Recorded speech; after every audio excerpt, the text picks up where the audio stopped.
day sure behave your card day. If you get an A card, you graduate forever. If you get an auto card, you send you to Great Wolflosje. If you get an syg card, you get 100 years off.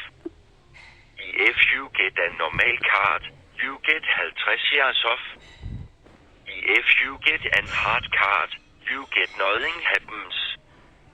If you get an hardware card, you get school a little detention. If you get an insane card, you get a day detention.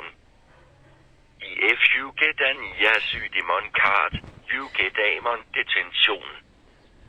If you get an medium demon card, you get 3 months detention.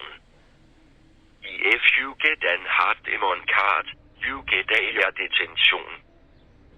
If you get an insane demon card, you get a 100 years detention. If you get an extreme demon card, you get expelled forever. Remix this.